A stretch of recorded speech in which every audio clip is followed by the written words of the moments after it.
रात्र 40वी शेवटची निर्वाणीरव. त्या लिंबाला पाणी घाला रे, सुकून जाईल नाही तर. त्या नवीन फणसाच्या झाडालाही घाला. आई वातात बोलत होती. त्या वातात तिने स्वतःच्या हाताने नवीन लावलेली झाडे तिला दिसत होती. आजारी व अशक्त होती तरी त्या झाडांना ती पुरण घाली, त्यांना पाणी घाली. त्यांची पाने किडे खातात की काय हे पाही. आईच्या हातची कितीतरी झाडे परसत होती. मी दापोलीस असताना चंदनाचे माडे नेले होते. इतर सारे मेले, पण आईने लावलेला तेवढाच जगला होता. प्रेमाने लावलेला होता म्हणून का तो जगला? पहाटेची वेळ होती. वातात आई बोलत होती. त्या बोलण्यात मेळ नसे.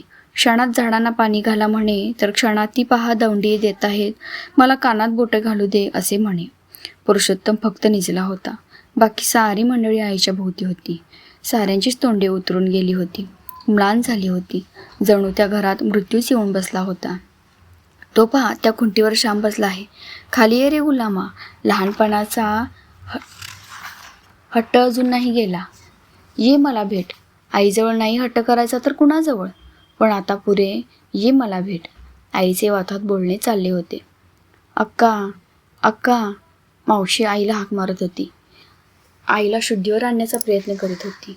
नमू, तुझे तेल परत नाही केले, रागवू नकोस हो. श्याम, ये रे, तुझे थंड हात ठेव कपाळावर. आईचे शब्द ऐकून साऱ्यांचे डोळे भरून आले होते. कोणी बोलेना.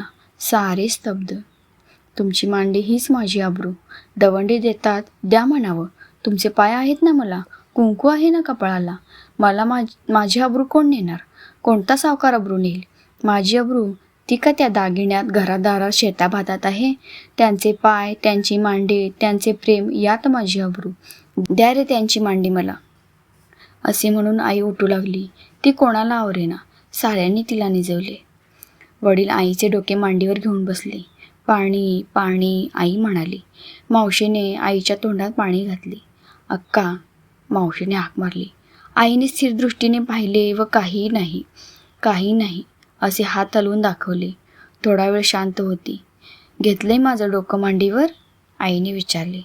होय हो, हा पहा, मी तुझ्याजवळच आहे, बोलू नको असे वडील म्हणाले. काही वेळ गेला. मला का रे भेटायला आलास? चंद्री पण आली? या सारी. पण तुझा अभ्यास सोडून कशाला रे आलास? माझ्याजवळ मी नेहमीच आहे व माझ्याजवळ तू आहेस. आलास आहेस तर मग ये.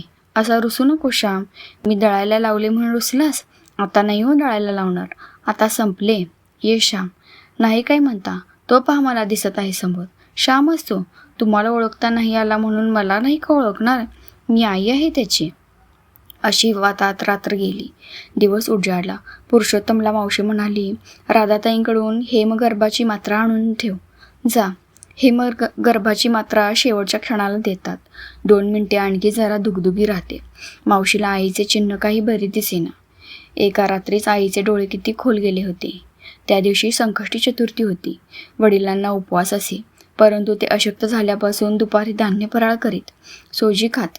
आई त्यांना म्हणाली, आज चतुर्थी ना, जा स्नान करा, थोडी सोजी खाऊन घ्या. असे हाल नको करून घेऊ स्वतःचे. जा, खाऊन घ्या. तुटक तुटक मोठ्या कष्टाने बोलत होती.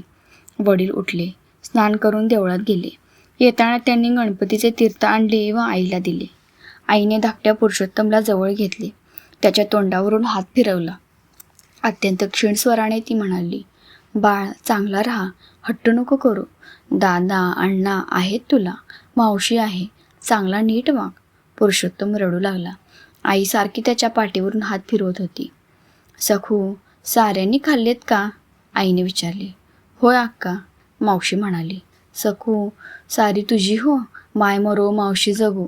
पुरुषोत्तम, श्याम, सारी तुझी. चंद्री, गजू ही सुद्धा तुझीच. आई शेवटची निर्वाणरव करत होती. होय हो अक्का, मावशी म्हणाली. श्याम गरीब गुणांचा, चंद्री, गजू देव आहेत, साऱ्यांना तो. आई तुटक बोले. कितीतरी वेळाने एक एक शब्द बोले. सारी आईच्या भोवती बसली होती. दुर्वांच्या आजीकडे बघून आई म्हणाली, क्षमा बोलले चालले, विसरा आता. आजी विरघळून गेली. कितीतरी वेळाने एखादा शब्द आई उच्चारी. सखू, नानांना म्हणावं क्षमा करा, त्यांची मी मुलगीच आहे, म्हणावे बयोला क्षमा करा. पुन्हा शांत. मध्येच आई डोळे गरगर फिरवी, मध्येच मोठे करी. श्याम, एकच शब्द, अक्का.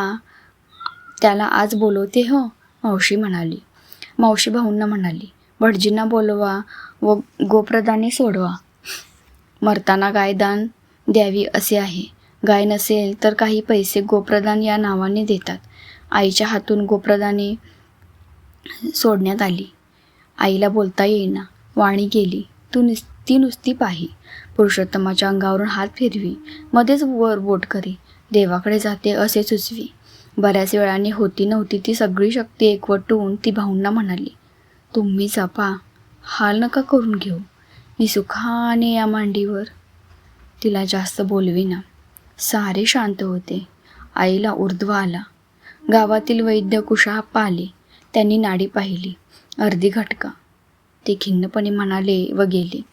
शेजारच्या जानकी वहिनी व राधाताई आल्या होत्या. नमू मावशी बसली होती. इंदू होती. तेथे स्मशान शांतता होती. आई आता जाणार कोणाला शंका नव्हती. तिला श्याम व चंद्री भेटली नाहीत. गजू भेटून गेला. वडील म्हणाले, त्यांची आठवण काढीत असतील ना? जानकी वहिनीने विचारले.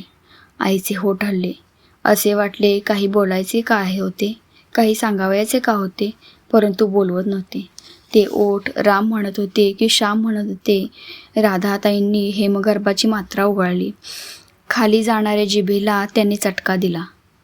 सारी जपा, आई म्हणाली. काही सांगावयाचे आहे का? राधाताईंनी मोठ्याने कानात विचारले. आईने नाही अशी खूण केली.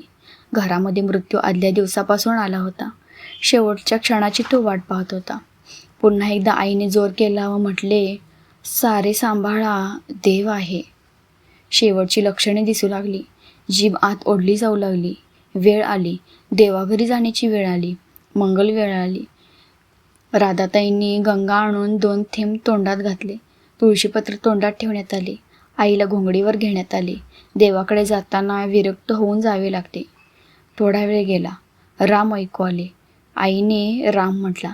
साऱ्यांना अथांग सागरात लोटून आई गेली. बोलावणे आले. ती गेली. ते बोलावणे कोणाला नाकारता येत नाही. श्यामची आई निघून गेली. भाऊंची पुण्याई गेली. पुरुषोत्तमावरचे कृपाछत्र गेले. श्याम व गजानन यांच्या जीवनातील स्फूर्तिदात्री देवता, प्रेममय देवता गेली. चंद्रीचे माहेर गेले. नाना आजी यांची आवडी गेली. गडी माणसे यांची बयो गेली. जगातील जंजाळातून सुटून आई मोठ्यांच्या कुशीत प्रेमाची ऊब मिळावी म्हणून गेली.